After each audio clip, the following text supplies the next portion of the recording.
సౌందరరాజన్ గారు చేసిన ప్రసంగంలో ఒక మాట మీకు కోట్ చేసి వినిపిస్తాను అధ్యక్ష. ఆ రోజు గవర్నర్ గారు తొలి ప్రసంగంలో వారు చెప్పింది ఏమంటే ప్రజా సంక్షేమం కోసం, ఇది గవర్నర్ గారు నేను కోట్ చేస్తున్నాను అధ్యక్ష, 6 గ్యారంటీలు ప్రకటించాం. బాధ్యతలు స్వీకరించిన వెంటనే ఇచ్చిన హామీలు చెప్పిన మాటకు కట్టుబడి హామీలకు చట్టబద్ధత కల్పించే ఫైలుపై ముఖ్యమంత్రి రేవంత్ రెడ్డి గారు తొలి సంతకం చేయడం ఈ ప్రభుత్వం సంకల్పానికి చిత్తశుద్ధికి నిదర్శనం. ఇది గవర్నర్ గారు ఆ రోజు 15 డిసెంబర్ 2023 నాడు చెప్పిన మాట అధ్యక్ష. ఇవాళ నేను ప్రభుత్వాన్ని సూటిగా అడుగుతా ఉన్నా అధ్యక్ష, మరి ఏమైంది ఆ సంకల్పం, ఏమైంది ఆ సంతకం, ఎక్కడ పోయింది ఆ చిత్తశుద్ధి?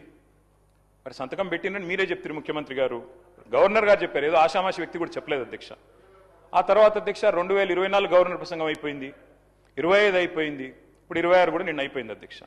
మరి ఇన్నేళ్ళైనా కూడా సీఎం గారు సంతకం చేసిన ఆ ఫైల్ ఎక్కడ పోయింది అధ్యక్ష? 28 నెలలుగా గడిచిన ఆ ఫైలు ఎక్కడ మాయమైంది? కాకెత్తుకపోయిందా, లేకపోతే FSL అగ్ని ప్రమాదంలో కాలిపోయిందా, లేకపోతే మరి విచిత్రమైన విషయం అధ్యక్ష, ఇది ఒక గవర్నర్ గారు చెప్పిన మాట కాదు, ఇది మీ బాస్ రాహుల్ గాంధీ గారు చెప్పిన మాట.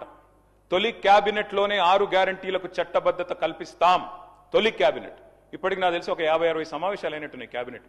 ఎక్కడ పోయింది అధ్యక్ష మరి తొలి క్యాబినెట్లో 6 గ్యారంటీలకు చట్టబద్ధత అన్నమాట? ఇది కాదు అధ్యక్ష. అధ్యక్ష, క్యాబినెట్ సమావేశాలు ఇన్ని జరిగినాయి, మరి ఫైలు మాయమైంది అధ్యక్ష. ముఖ్యమంత్రి గారు మాయమై సంతకం చేసిన ఫైలు, తొలి సంతకం, అది కూడా ఎక్కడో చాటుకు చేయలేదు అధ్యక్ష, బహిరంగంగా చేశారు, బహిరంగ వేదిక మీద చేశారు. ఎక్కడ పోయింది ఆ ఫైలు? ఇవాళ నేను ప్రభుత్వాన్ని డిమాండ్ చేస్తా ఉన్నా అధ్యక్ష, ఆ మాయమైన ఫైలు ఆచూకీ కోసం స్పెషల్ గా ఒక సిట్ ఏర్పాటు చేయాలని చెప్పి నేను డిమాండ్ చేస్తా ఉన్నా అధ్యక్ష. ఎందుకంటే మాట్లాడితే సిట్టు అధ్యక్ష, గవర్నర్ గారిని, అట్లాగే పవిత్ర సభని, అట్లాగే మొత్తం రాష్ట్ర ప్రజల్ని ఇవాళ మోసం చేసి గవర్నర్ గారి ప్రసంగానికి విలువ విశ్వసనీయత లేకుండా చేశారు అధ్యక్ష.